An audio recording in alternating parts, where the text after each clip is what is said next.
Os Estados Unidos lançaram nessa noite e foram ataques significativos, embora ainda sem detalhes, contra o Irã.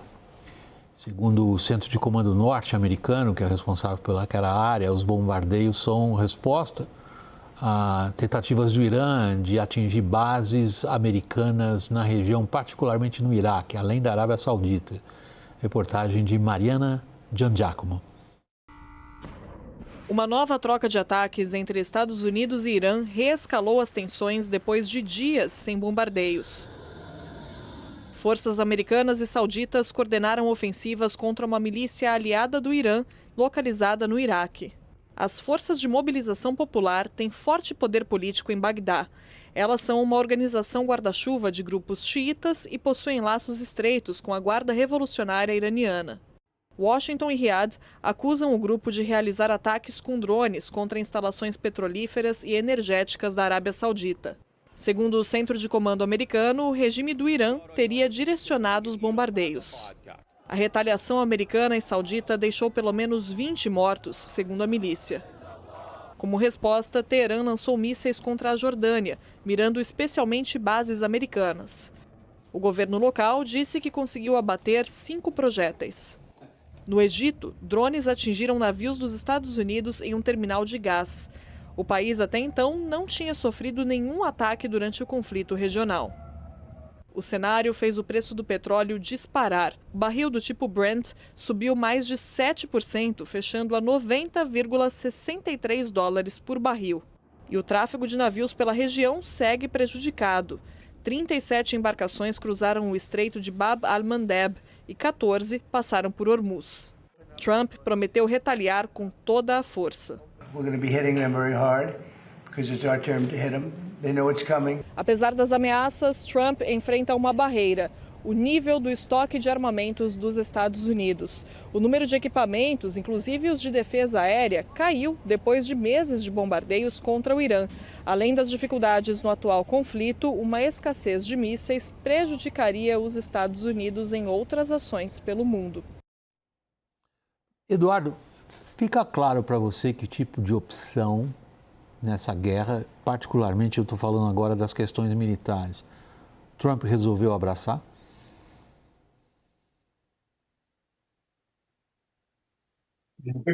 Particularmente, assim, nós estamos com 150 dias de guerra, a gente tem uma oportunidade aí pela frente de mais 2 semanas, 4 semanas, essa janela de oportunidade para os esportes americanos, para o processo de decisão eleitoral americano, uma configuração de oportunidade, se ele escolher uma escalada, se ele escolher avançar esse processo. Não é o que eu acredito que ele venha a fazer, mas eu acredito que o nosso mês de agosto é essa equação em Y entre as possibilidades que ele tem e deixa de ter mais para frente e as possibilidades que ele concretamente vai exercer. Do ponto de vista militar, eu vou insistir nesse ponto. Que opções você enxerga para ele? Você mencionou assumir uma escalada. Particularmente, assim, nós temos 3 grandes vetores de força, né? Nós temos uma marinha americana que impera, destruiu a marinha iraniana, mas ela também já está no mar aí há 200 dias, batendo recordes, tem porta-aviões comissionado com recordes expressivos, 200, 230 dias no mar. Isso gera desgaste, falha operacional, necessidade de aporto. Então, ele tem muita liberdade naval, mas não tem muita possibilidade de usar isso. A marinha iraniana continua com a tática de guerrilha, minas, e fustigando, Hormuz é a grande preocupação. Nós temos uma força aérea americana com uma defesa aérea fantástica, segurando mísseis, segurando drones. A defesa aérea, a defesa antiaérea extremamente atuante, mas já com arsenal a 30%, 40% dos estoques normais de munição. Nós temos uma força militar de terra aí a 50 mil efetivos, e para uma ação militar precisaria de 2 vezes, 3 vezes isso. Então, eu acredito que escalar é amplificar a guerra aeronaval, amplificar a destruição de infraestrutura, mas ele não vai além disso no sentido de uma tropa terrestre no terreno, isso eu não vejo, pelo menos, nesse ponto. Lourival, a gente, todo mundo que, como somos, né, fascinados pela leitura de história militar, sobretudo, damos uma enorme importância aos fatores domésticos como condicionantes de ordens em operações militares. Em que medida os fatores domésticos americanos amarram Trump de maneira muito estreita, muito rígida, ou ele, digamos, assumindo algo que a gente, 2 semanas atrás, já tinha explorado um pouco nesse sentido, ou ele assumindo que vai perder mesmo nas eleições de meio mandato, diz, não, eu vou em frente. Uma pesquisa hoje na CNN revela que 73% dos americanos consideram que o Trump não prioriza os problemas reais dos americanos. É um dado extraordinário, 3 em cada 4 americanos, considerando que o país é dividido quase metade entre republicanos e democratas. Então, para ele já está claro que ele não tem uma saída boa, né, para esse conflito no qual ele entrou, boa no sentido político, eleitoral realmente. Quer dizer, a melhor saída do ponto de vista eleitoral é estabilizar o Estreito de Hormuz para que a navegação seja retomada. Mas sem que isso represente uma humilhação estratégica muito grande, uma perda estratégica muito visível, né? Até porque o Irã já provou que ele, conforme vai sentindo essas necessidades, esses dilemas americanos, ele vai elevando o custo, né, para ter o máximo de proveito. O Irã, que eu me refiro, é a guarda revolucionária, cobrar o custo mais alto possível para que não volte a ser atacado por Estados Unidos, Israel e nenhum outro país, né? Então, o Irã agora buscou a iniciativa estratégica, né? Pela primeira vez atacou antes do que os Estados Unidos, não em retaliação, mas buscando o quê? A partir dessa iniciativa estratégica, no médio prazo, a dominância estratégica sobre o Estreito de Hormuz, sobre o Golfo Pérsico, né? Então, o Trump está realmente sem saída e aí busca subterfúgios político-eleitorais do tipo mudar a legislação americana para que os mais pobres, que são os que mais sofrem com o alto custo de vida, simplesmente não possam votar, não tenham a carteira de identidade federal, que é mais difícil de obter, não possam votar pelo correio. Então, ele está buscando realmente evitar uma derrota maior do que a que se configura. Eduardo, nós estamos vendo que no quadro altamente complexo daquela parte do Oriente Médio, atores que até aqui tinham uma presença menos destacada estão ganhando projeção. Eu estou falando não só dos Houthis, mas também desse número grande de milícias xiitas dentro do Iraque, que foram organizadas e treinadas para combater o Estado Islâmico poucos anos atrás e permaneceram bem treinadas, bem armadas e que agora são chamadas a atuar. Mas nós estamos vendo um grande silêncio por parte de Israel. Até quando? Eu penso que a situação do primeiro-ministro é também uma situação muito difícil, né? Ele tem uma pressão americana para se mover de forma cautelosa, também é muito cobrado. Israel é um país que precisa das suas forças armadas numa alta intensidade, mas ele mobiliza esses recursos humanos, eles vêm da sociedade por um período de rodízio. E esse prolongar da guerra, já desde o ano passado, os primeiros ataques em Israel, faz com que a pressão da sociedade seja muito grande.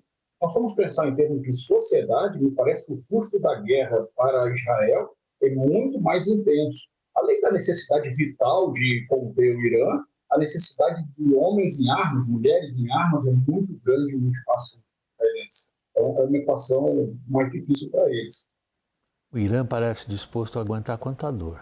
E a expandir, né, manter essa escalada horizontal de uma forma contínua, né? Assim, esse ataque de hoje a um navio tanque, aliás, um navio de gás, né? Um navio de gás liquefeito americano num porto egípcio por um drone que acabou, inclusive, extravasando para um outro navio que também pegou fogo. É algo extraordinário, envolveu o Egito, né? Não o Egito como território, como país, mas como geografia. Nessa guerra realmente revela, né, um plano de escalada estratégica contínua para, aceitando a dor, né, porque as reações americanas são muito... Estão sob bloqueio agora, de novo, né? Hoje foi anunciado um aumento de 10 vezes do preço da gasolina no Irã. De uma vez, assim, 10 vezes. Lembrando que foi em 2019, aquelas grandes manifestações de 2019, foi por causa do aumento da gasolina, né? Exatamente pelo mesmo fator do bloqueio, no caso do embargo americano. E agora eles não conseguem mais produzir gasolina e isso é incrivelmente impopular. Então, a dor é grande, mas a disposição, e em certo sentido acho que a gente tem que reconhecer, a capacidade do Irã de também infligir dor sobre os americanos, que tem muito menos tolerância com eles, é algo para ser considerado. Eduardo, a gente acompanha bastante o noticiário a respeito dos dilemas colocados ao Pentágono. Um dos mais graves no momento parece ser o uso de munições que teriam como principal teatro de utilização hipotético a Ásia, longe dali. Não essa parte da Ásia da qual estamos falando, mas o Sudeste Asiático, particularmente o entorno da China. Em que medida isto hoje é, de fato, um constrangimento à expansão das operações militares americanas? Me parece que esse é um dado muito importante e, junto com ele, o custo dessa operação, né? Apesar do presidente americano ter tratativas de um orçamento historicamente recorde para as Forças Armadas, a velocidade da base industrial de defesa não está acompanhando a velocidade do consumo no conflito, consumo de munição, consumo de classes importantes de armamento e de munição, aquilo de maior tecnologia. E, portanto, no médio e longo prazo, o tempo para a reposição desse poder de combate diminui a influência e a importância dos Estados Unidos em todos os seus espaços de atuação. E no sul da Ásia, Mar do Sul da China, um outro espaço grande, são os estreitos que temos ali em Taiwan e isso acaba fragilizando essa posição. Aconteceu até uma visita do presidente Trump à China, onde foi colocada essa posição, né? A China, pela primeira vez em público, durante uma visita de chefe de Estado, manifestou-se como candidato ao poder, como desafiante. E isso não aconteceu em nenhum outro momento da história, era mais velado do que isso. Então, eu penso que no cenário global, o poder relativo das Forças Armadas americanas vem sofrendo esse impacto. Não sabe sair dessa posição atual e tem dificuldade de se restabelecer aí para 2030, 2035, então se continua como gargalo.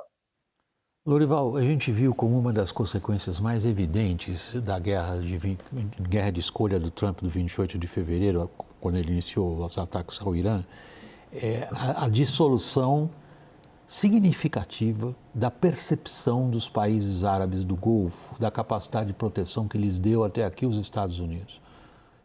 Alguns desses países, algumas dessas monarquias abrigam algumas das instalações militares americanas mais importantes no planeta. E se sentiram vulneráveis. Essa vulnerabilidade, algo que a gente tratou aqui algumas vezes, se traduziu em arranjos que sugerem tentativas de encontrar proteção, por exemplo, junto ao Paquistão, aconteceu no caso da Arábia Saudita, mas também algum tipo de entendimento com o Irã. Como anda isso hoje?